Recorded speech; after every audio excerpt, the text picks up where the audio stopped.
Primero fue Ucrania, luego Corea del Sur y finalmente Estados Unidos confirmó que Corea del Norte ha mandado tropas a Rusia. El secretario de Defensa estadounidense, hablamos de Lloyd Austin, aclaró que, eso sí, no hay pruebas por ahora de que los soldados norcoreanos estén combatiendo al ejército ucraniano en el frente de guerra. Pero Kiev insiste en que ya hay fuerzas de Pyongyang en Kursk. Lo venía denunciando Corea del Sur. Ahora la OTAN y Estados Unidos confirman la presencia de tropas de Corea del Norte en Rusia. Vemos evidencia de que hay tropas norcoreanas que han ido a Rusia. ¿Qué están haciendo exactamente? Estará por verse. Son asuntos que debemos resolver. Tendremos más información luego, pero hay pruebas de que hay tropas de Corea del Norte en Rusia.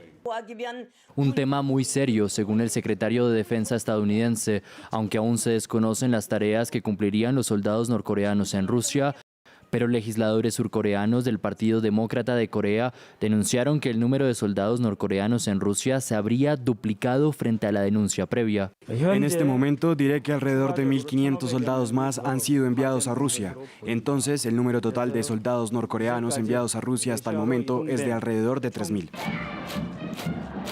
Corea del Norte ya ha apoyado a Rusia en la guerra de Ucrania con el envío de munición de artillería, misiles balísticos y cohetes antitanque desde agosto de 2023. Pero esta sería la primera vez que tendría una participación directa con soldados desplegados.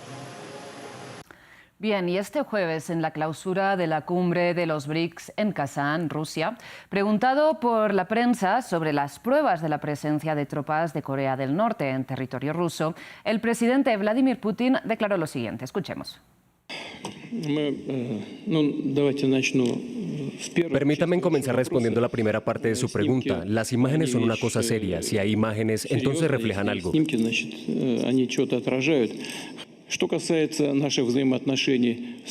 En lo que respecta a nuestras relaciones con la República Popular Democrática de Corea, como saben, nuestro Tratado de Asociación Estratégica fue ratificado hoy.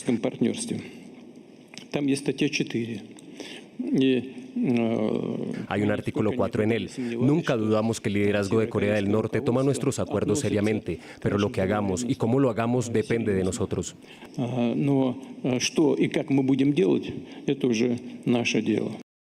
Además, el mandatario ruso equiparó la situación al hecho de que haya personal de la OTAN facilitando entrenamiento al ejército de Kiev en Ucrania.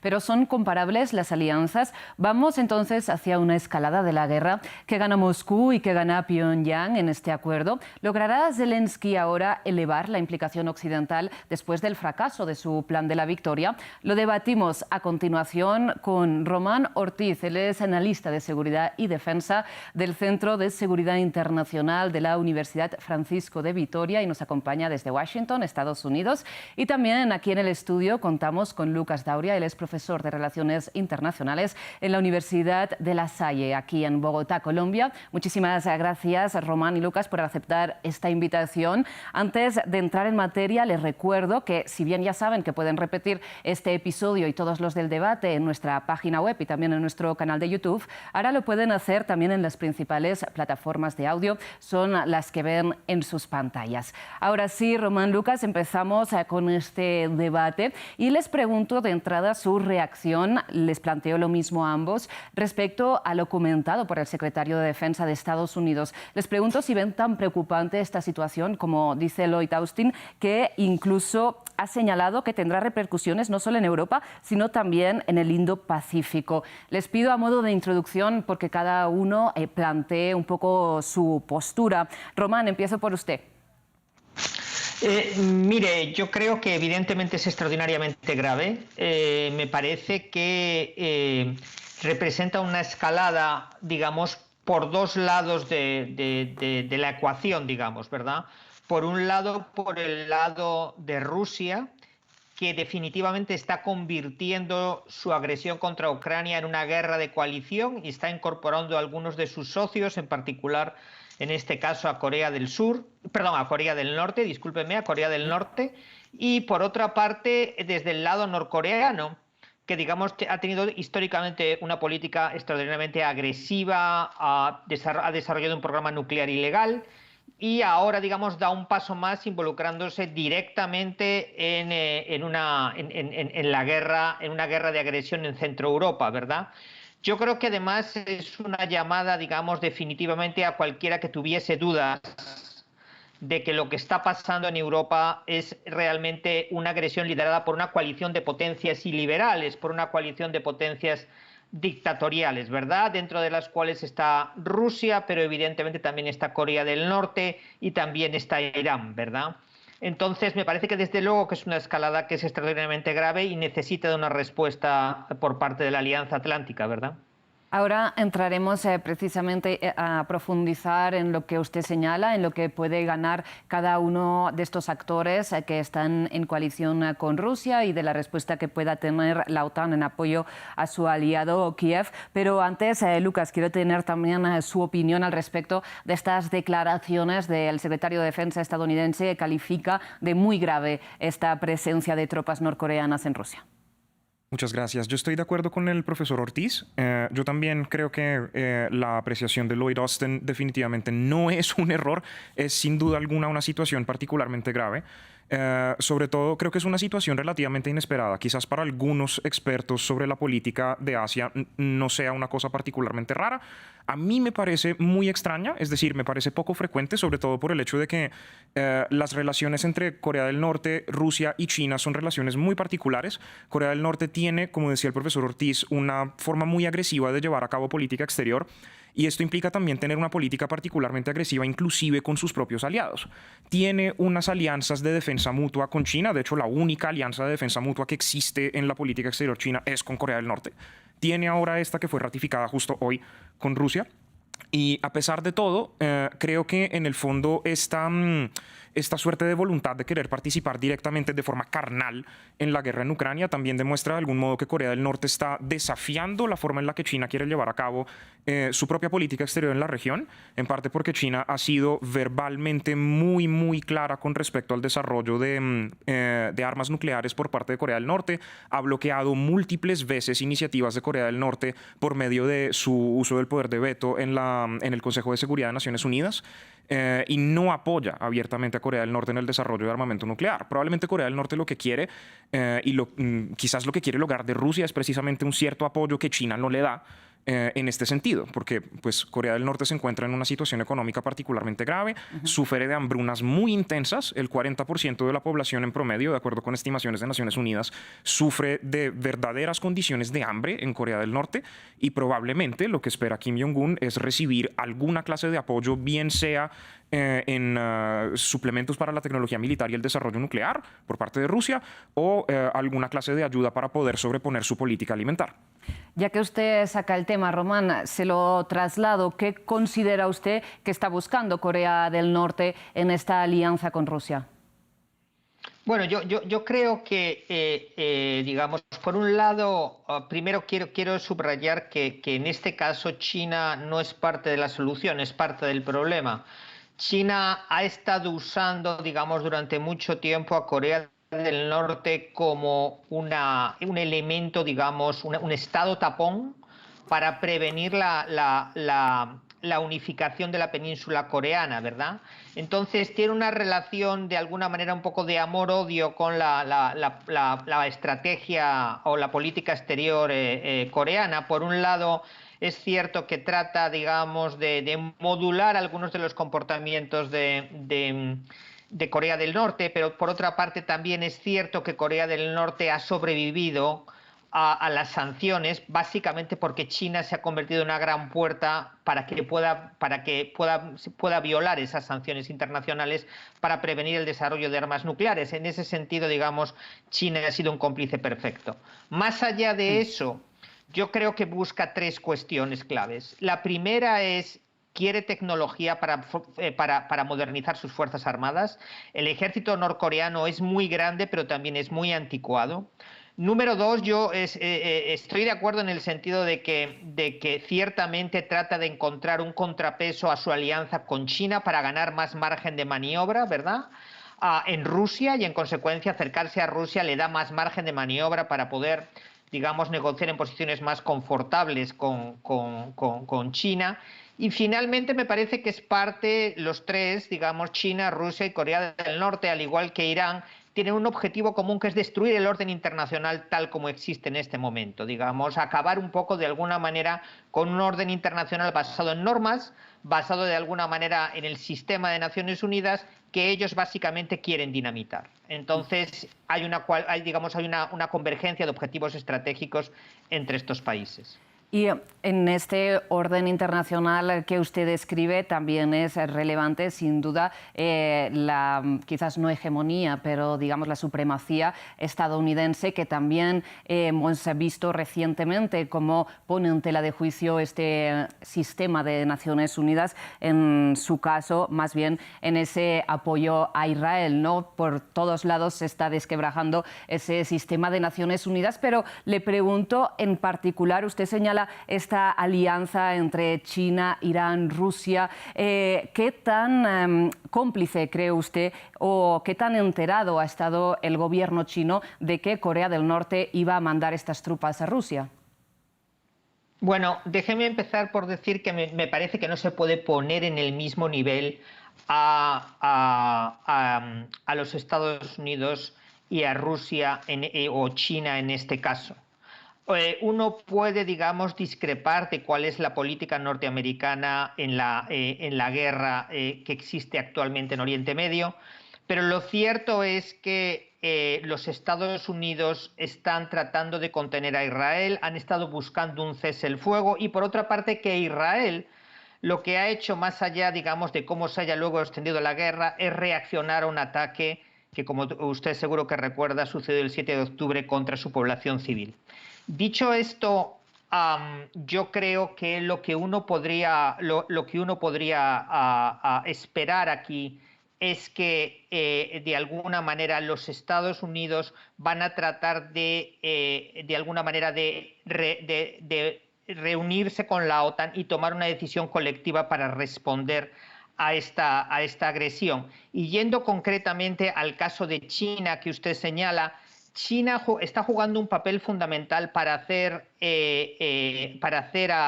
posible que Rusia sostenga la guerra en Ucrania, y resulta muy difícil imaginar que Corea del Norte haya podido enviar estas tropas a espaldas de China, entre otras cosas porque, más allá de que Corea del Norte tiene un margen de maniobra importante en términos de política exterior, lo cierto es que tiene una dependencia económica muy fuerte de China, y China evidentemente tiene fuentes directas en el liderazgo del gobierno norcoreano como para saber que eso estaba pasando. De alguna manera China quiere, o a China le interesa, que los Estados Unidos y la OTAN se desgasten lo más posible en Ucrania, y en ese sentido el despliegue de tropas norcoreanas es perfectamente funcional para los objetivos estratégicos chinos. Bien, pues hemos hablado de lo que puede obtener Corea del Norte, directamente dinero, modernización de sus equipos militares, pero pensemos en lo que puede ganar Rusia, ¿no?, de esta alianza, de este envío de tropas a su territorio. No sabemos si para efectivamente combatir con las fuerzas ucranianas, pero qué tan fácil podría ser una eventual coordinación entre tropas norcoreanas y tropas rusas en el terreno, teniendo en cuenta que, bueno, prácticamente no hablan ni el mismo idioma, ¿no? Bueno, es una excelente pregunta. Yo la verdad creo que es probable que realmente las tropas que Corea del Norte está proveyendo en este momento al ejército ruso no vayan a cambiar de forma decisiva la forma estratégica en la que está ocurriendo el conflicto. Quizás le ayude particularmente a Rusia en algunos aspectos relativamente puntuales, como por ejemplo el asunto en Kursk. Le conviene particularmente, por ejemplo, desocupar Kursk y poder sustituir tropas rusas con tropas de Corea del Norte para poder enviar las tropas rusas a otros frentes en otras partes de la frontera del este que le convienen. Pero del resto no creo que, al menos en términos numéricos, le ayude particularmente a Rusia esto. Más que, perdónenme que lo diga de forma como quizás tan cruda, más que como carne de cañón, honestamente no veo que funcione como para mucho más. Ahora, también está por verse si Corea del Norte está dispuesto a enviar todavía más tropas de las que acaba de enviar, que probablemente sí, existe cierta probabilidad de que sí. pero de nuevo, estamos hablando en escenarios hipotéticos en ese sentido. Del resto, creo que Rusia podría ganar más que todo en términos simbólicos en algunas cosas. El profesor Ortiz, por ejemplo, estaba llamando la atención sobre el hecho de que de alguna manera el Rule-Based International Order de algún modo está cimentado en una serie de alianzas y de discusiones muy estrechas entre países que son casi todos de Occidente, y es muy evidente que Rusia ha estado utilizando tanto adentro como afuera y entre sus aliados también un discurso particularmente agresivo, agresivo no en términos materiales sino agresivo en términos lingüísticos, sobre el hecho de que aparentemente Occidente está utilizando la capacidad de respuesta y de influencia que tiene sobre el sistema internacional para moldearlo a su antojo, y supuestamente Rusia entonces está moldeando a sí misma como la gran defensora de un sistema internacional en el cual el sur global puede responderle a las cosas del norte. Kim Jong-un ha dicho cosas muy parecidas, ha moldeado su discurso de política exterior diciendo cosas parecidas a nosotros somos una de estas potencias regionales que tiene la intención de pelear en contra de las aspiraciones imperiales de Occidente y cosas por el estilo, que es un discurso muy repetido también por parte de Irán, es un discurso, de hecho es un discurso común entre todos, y creo que en términos simbólicos esto puede ser particularmente atractivo para algunos países que no se sienten particularmente identificados con el Rule-Based International Order a la liberal que los Estados Unidos intentan defender en el resto del sistema. Y eso sí puede ser particularmente problemático en términos también del derecho internacional, por ejemplo. Claro, porque recordemos que además todo este debate lo estamos teniendo el día que se cierra la cumbre de los BRICS en Rusia, que ha demostrado que Vladimir Putin no está completamente aislado, ¿no?, en el sistema internacional, sino que está aislado de Occidente, pero que tiene muchos países, decenas de países que están interesados en una alianza con esta organización. Le traslado, Román, esta misma pregunta sobre qué efectos puede tener sobre el terreno, qué beneficios para Rusia podría tener eventualmente que las tropas norcoreanas entren a combatir contra las tropas ucranianas. Y solo para no dejarlo colgado, según lo que ha informado la inteligencia de Seúl, estiman que unas 12.000 tropas son las que quisiera mandar Corea del Norte a territorio ruso, y que por el momento habría unas 3.000 sobre el terreno. Ahora sí, le traslado, Román, esta pregunta. Sí, mire, yo creo que hay, digamos, una serie de ventajas políticas para Vladimir Putin y hay una serie de ventajas militares. Evidentemente, integrar, digamos, una unidad militar con una doctrina militar y un lenguaje incluso completamente distinto dentro de operaciones militares dirigidas por otro ejército, en este caso por el ruso, es extremadamente complejo. Pero hay formas de arreglar esto. Y lo que Rusia tiene en este momento, tanto Rusia como Ucrania, por distintas razones, tienen una escasez importante de personal. Necesitan más personal para continuar sosteniendo la guerra. Yo creo que hay que recordar que aproximadamente en la guerra lanzada por Vladimir Putin han muerto unos 100.000 ucranianos y unos 200.000 rusos. Y eso supone un desgaste demográfico brutal. Rusia estará a la ofensiva y necesita más tropas. Las tropas que está enviando Corea del Norte, por otra parte, son unidades de fuerzas especiales, lo cual quiere decir que deberían de estar razonablemente bien entrenadas. En consecuencia, es un aporte que es significativo desde un punto de vista militar, más allá de que no vaya a cambiar, digamos, o no vaya a significar un punto de quiebre, digamos, en las operaciones militares. Desde el punto de vista político, yo creo que vale la pena insistir en lo que usted señalaba antes. Hay un esfuerzo de la diplomacia rusa permanentemente por demostrar que no está aislada, y yo creo que en ese sentido contar con la presencia militar, el apoyo militar directo de un socio, aunque sea un socio absolutamente marginado como es Corea del Norte, pues es una señal, ¿verdad? Yo creo que Rusia está más aislada de lo que la diplomacia rusa quiere aceptar. Es absolutamente cierto que hay muchos países del sur global que quieren mantenerse de alguna manera neutrales en la guerra y que están dispuestos a mantener sus relaciones con Rusia, pero también es cierto que hay países importantes que quieren mantener una distancia muy razonable y que claramente no están de acuerdo con lo que significó una guerra de agresión lanzada por Rusia dentro de los propios BRICS, ¿verdad? Y bueno, voy a citar el caso de Brasil solamente para señalar un caso, ¿verdad? De tal manera que hay ventajas militares por un lado, hay ventajas políticas por el otro. Eso es lo que gana Vladimir Putin en esta jugada, sin duda. Y quiero mantener el debate un momento sobre la situación en el terreno y lo que podría llegar a ocurrir si los soldados ucranianos tienen que combatir cuerpo a cuerpo, o se ven en el escenario de combatir cuerpo a cuerpo contra soldados norcoreanos. ¿Creen que esto puede generar algún tipo de diferencia para un soldado ucraniano respecto al hecho de enfrentarse a un soldado ruso? Les quiero citar el portavoz del Consejo de Seguridad Nacional de Estados Unidos, John Kirby, que dijo: si se despliegan soldados en Ucrania son objetivos legítimos. Lucas.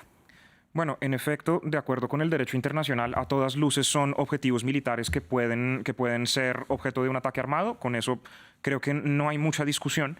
Creo que más bien la diferencia quizás se encuentra en el hecho de que, curiosamente, a pesar de que, en efecto, las tropas de Corea del Norte hacen parte de las fuerzas especiales del país, pues no han tenido ninguna oportunidad para poderse enfrentar en un encuentro armado real nunca. Es decir, son fuerzas que realmente no tienen peso en el terreno. Es decir, son fuerzas que realmente no saben cómo es la guerra de verdad. Es a eso a lo que me refiero.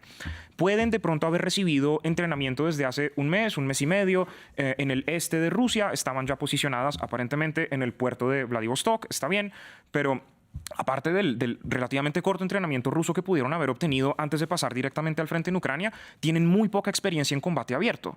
Y esto probablemente quizás va también a representar un peligro también para el ejército ruso. Es decir, tampoco es que sea una jugada particularmente buena desde un punto de vista estratégico. Por eso yo decía también de forma un poquito cruda que quizás los soldados de Corea del Norte en el fondo representan un poco más bien una carne de cañón, porque no tienen la preparación militar real en el terreno que en cambio los soldados ucranianos ya llevan teniendo una buena cantidad de tiempo, y tampoco tienen tanto apoyo como el que Ucrania está recibiendo en términos de entrenamiento por parte de la OTAN, gracias al acuerdo que la OTAN logró suscribir hace unos meses.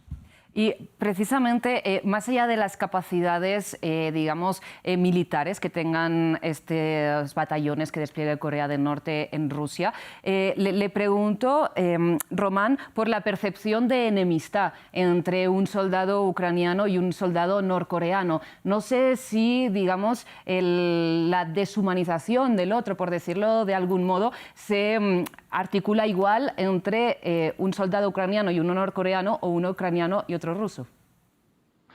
No creo que haya una gran diferencia. Yo creo que vale la pena subrayar aquí dos cuestiones. Primero, no son los únicos extranjeros que Rusia ha incorporado directamente a la guerra contra Ucrania. Hay varios miles también de cubanos que ha llevado allá, de manera más o menos menos visible, pero en cualquier caso en un número relativamente significativo.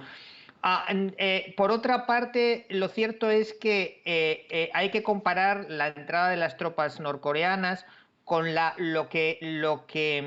calidad promedio de los soldados rusos. Hay que recordar que las Fuerzas Armadas rusas, sobre todo en el primer año de la invasión, sufrieron un desgaste muy grande, particularmente en sus unidades de élite, unidades de Spetsnaz, unidades de infantería naval, unidades de paracaidistas. Sufrieron un desgaste muy grande y fueron reemplazadas estas unidades por unidades, con un nivel de entrenamiento mucho más bajo, porque no había tiempo para entrenarlas. Entonces, es absolutamente cierto lo que dice mi colega de que efectivamente las fuerzas de Corea del Norte no tienen una experiencia de combate, pero también es verdad que en términos de entrenamiento probablemente están mucho mejor entrenadas que las tropas regulares rusas, ¿verdad? Dicho esto, yo creo que tal vez la pregunta que uno se puede hacer es si el hecho de la diferencia étnica, ¿verdad?, entre las tropas norcoreanas y las de Ucrania pueden tener algún significado, ¿verdad?, en términos de la hostilidad pero yo creo que Ucrania está luchando una guerra por su supervivencia nacional y es un poco indiferente para los que están luchando de dónde vienen las tropas que invaden, ¿verdad? Yo creo que lo que sí es cierto es que, digamos, en la medida en que no están habituadas a combatir en ese tipo de terreno, los norcoreanos probablemente van a tener una experiencia, digamos, pues compleja en términos tácticos, ¿verdad? Les pregunto ahora por precisamente el apoyo que pueda sumar Ucrania después de hacerse pública esta noticia. Recordemos que la semana pasada el presidente ucraniano Volodymyr Zelensky presentó tanto ante su Parlamento como ante sus socios europeos y de la OTAN su llamado Plan de la Victoria, que digamos no ha sido acogido al pie de la letra. Entre otras cuestiones, él pedía una mayor implicación militar para crear esta especie de zona de exclusión aérea sobre Ucrania, ayudado por sus aliados europeos, entre otras cuestiones como estas armas de largo alcance para ser utilizadas contra territorio ruso. En resumen, trasladar el conflicto a lo que es Rusia. Les pregunto si ante esta nueva situación que se abre, ¿puede Volodymyr Zelensky tener más opciones de que Occidente acceda a sus peticiones? Lucas.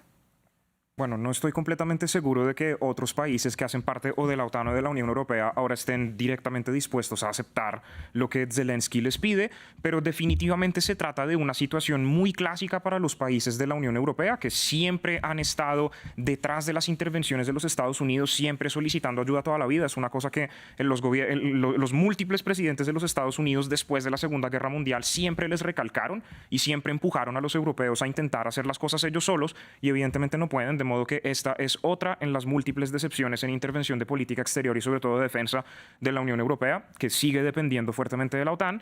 En ese sentido, yo creo que al menos esta es una de esas situaciones en las que Zelensky perfectamente puede decir: yo se los advertí, yo les dije que una cosa semejante podía ocurrir y ustedes no quisieron prestarme la ayuda que yo les solicité. Es decir, la entrada de Corea del Norte en términos carnales en la guerra también implica de algún modo que ahora la guerra es mucho más global que antes. Es decir, creo que antes sí éramos relativamente conscientes un poco todos de que la guerra tiene dinámicas globales, como por ejemplo el hecho de que China sin duda alguna está suministrando una serie de insumos para la fabricación de armas y para la fabricación de equipamiento digital militar para Rusia. Eso creo que hay suficientes datos del gobierno de los Estados Unidos para creer que sí es verdad. Pero, pues, es decir, no estoy, es decir, ¿cómo decirlo? No creo que ahora los europeos realmente puedan de verdad quedarse con los brazos cruzados en este sentido. Yo creo que Zelensky ahora tiene muchos motivos para poder decir: vean que en este momento la guerra se está verdaderamente convirtiendo en un escenario global en el que hay fuerzas de todos los países a nombre de estados, no ya a nombres de mercenarios como sucedía en otras ocasiones con el ejército ruso, sino de verdad fuerzas oficiales de un estado reconocido y que hace parte del sistema de Naciones Unidas. Entonces, por favor, intenten hacer una cosa un poco más directa. Yo creo que Zelensky al menos tiene más leverage, tiene más palanca para poder presionar. Eso sí. Román, ¿usted cree que la guerra, tal y como señalaba Lloyd Austin, se puede trasladar al Indo-Pacífico? Bueno, la verdad es que lo que ha hecho ha sido la crisis del Indo-Pacífico trasladarse un poco a Europa, ¿no? Pero siguiendo un poco lo que usted sugiere, yo creo que lo que vamos a ver probablemente es que por su parte, y eso ya lo han anunciado, Corea del Sur va a entrar a respaldar de una manera más directa a los aliados de la OTAN, y eso es importante sobre todo por la enorme capacidad industrial de Corea del Sur. Corea del Sur está suministrando ya una enorme cantidad de equipo militar a Polonia, y es muy probable que pase también a suministrar equipo militar a Ucrania directamente, más allá de lo que ya ha hecho, que ha enviado una cantidad importante de granadas de artillería. Además de eso, Corea del Sur conoce perfectamente la doctrina militar y tiene experiencia, digamos, un conocimiento directo de cómo operan las unidades militares norcoreanas, y en consecuencia pues es muy probable que comience a asesorar a Ucrania en ese terreno. Me parece que más allá de eso hay dos cuestiones que me parece que tienen que estar ahora sobre la mesa en la Alianza Atlántica. Una de ellas es el debate que ha habido durante mucho tiempo sobre si autorizar o no a Ucrania a utilizar el armamento occidental de largo alcance para golpear al interior de Rusia.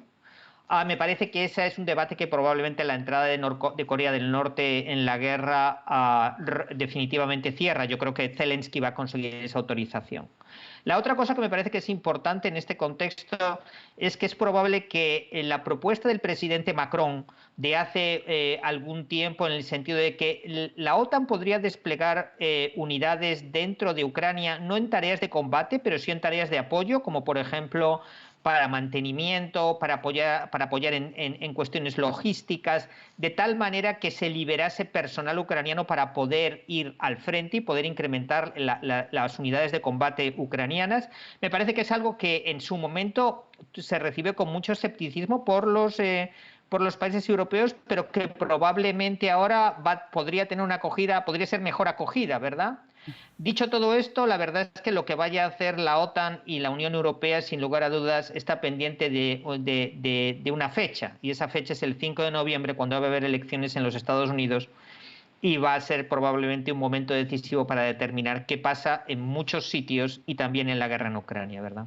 Precisamente en esta cumbre de los BRICS, Vladimir Putin se refirió a estas elecciones y dijo que consideraba que Donald Trump era honesto al decir que quiere acabar esta guerra en cuestión de horas. Si vuelve a la presidencia, Vladimir Putin ha insistido en que está dispuesto a negociar la paz siempre y cuando respete la realidad sobre el terreno. Se entiende que esto es la ocupación rusa de alrededor de un 17% de lo que es el territorio reconocido internacionalmente como Ucrania. ¿Qué tan viable ve esta posibilidad, Lucas, después de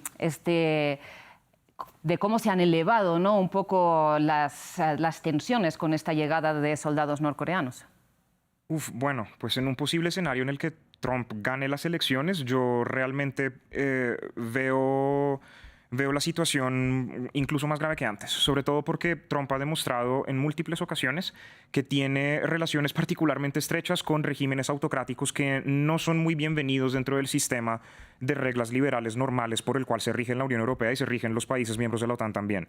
De hecho, es particularmente preocupante el hecho de que Trump tenga una relación tan cercana con Víctor Orbán, por ejemplo. Orbán ha bloqueado en repetidas ocasiones en los últimos 2 o 3 meses las oportunidades para que la Comisión Europea permita la extensión de las sanciones sobre los dineros rusos en Europa, que son unos dineros de los cuales ahorita la Unión Europea está pudiendo de alguna manera sacar recursos para poderle dar a Ucrania. Generalmente los recursos monetarios que en este momento se proporcionan a Ucrania vienen precisamente de freezed assets de Rusia en Europa. Entonces, el hecho de que Trump pueda ser cercano a Orbán y que Trump pueda ganar las elecciones, lo siento un poco como una especie de posibilidad de que de pronto Orbán podrá sentirse un poco más envalentonado y un poco más empujado a que tiene algo de razón dentro del sistema de toma de decisiones de la Unión Europea.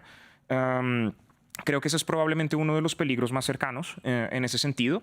Y por otro lado, pues honestamente no creo que ningún país de Europa esté particularmente dispuesto a aceptar que después de haberse quedado a la fuerza y de todas maneras ilegal de acuerdo con el derecho internacional con Crimea en el 2014, estemos dispuestos a aceptar que se quede también con el Donetsk y con el Lugansk en Ucrania. No creo que eso sea posible. Pues para cerrar este debate, porque nos quedamos sin tiempo, aprovecho lo que usted comenta para preguntarles si, por otro lado, Europa estaría dispuesta, o gran parte de la Unión Europea, por otro lado, a entrar en una guerra abierta y directa con Rusia que implicara que se pudiera trasladar el conflicto al territorio de la Unión Europea, ¿no?, a sus propios países, porque esta escalada bélica ya llevaría el panorama a otra dimensión completamente. Les traslado esta conclusión a uno y otro, Lucas. ¿Le molesta, profesor Ortiz, si continúo con una pequeña apreciación? Rápido. Sí, rápido. Vale. Adelante. Entonces, pues creo que la Unión Europea en este caso tiene una posición de toma de decisiones de política exterior muy compleja. El rol de Francia en este caso es definitivamente fundamental. Francia está aprovechando, por un lado, el hecho de que la política exterior de su homólogo en Alemania, Olaf Scholz, es muy suave, y por el otro, que el Reino Unido ya no está. Entonces, realmente la única potencia con ganas de intervenir y con capacidad real de intervención y que además no sufre los efectos del chantaje energético por parte de Rusia es Francia. Y Francia por eso tiene un interés particular en intervenir en el terreno de forma muy directa. Y creo que esa es una oportunidad que los europeos probablemente van a intentar aprovechar y Francia empujará todavía más por esto dentro del sistema. Para terminar, Román, le pregunto, Francia puede empujar, pero ¿Francia está dispuesto a que su población sea víctima directa de esta guerra? Yo creo que el problema no es lo que Francia decida, el problema es lo que decida Vladimir Putin. Vladimir Putin fue el que empezó esta guerra. Y la gran pregunta es cuáles son los costos para Europa si la gana. La gran pregunta es si premiamos la agresión de Vladimir Putin, igual que en 1938 se premió la agresión de Adolfo Hitler contra Checoslovaquia. ¿Qué es lo que viene luego? Viene un país báltico, viene Moldavia, viene Polonia. Entonces, me parece que, digamos, la cuestión es que en la guerra en Ucrania lo que está en juego es la seguridad de toda Europa. Y en consecuencia, digamos, no hay una opción. Esta no es una guerra de elección. Es una guerra para sostener la soberanía y la seguridad internacional de la Unión Europea. Sí. Puede haber sectores de la opinión pública que no estén de acuerdo, pero me parece que la realidad estratégica manda y por eso al final del día, salvo casos como el que se mencionaba de Orbán, sí, los países europeos con mayor o menor entusiasmo han continuado respaldando a Ucrania, ¿verdad? Román, Lucas, lamentablemente nos hemos quedado ya sin tiempo para continuar con este debate tan apasionante. Les agradezco muchísimo a ambos lo claros que han sido a la hora de compartir sus análisis. De verdad ha sido muy interesante. Les agradezco muchísimo que hayan aceptado esta invitación a debatir aquí en France 24. El agradecimiento es también, como siempre, para todo el equipo técnico y el equipo de producción que hace posible esta y todas las emisiones de France 24. Y a ustedes, como siempre, por su atención. Ya regresamos.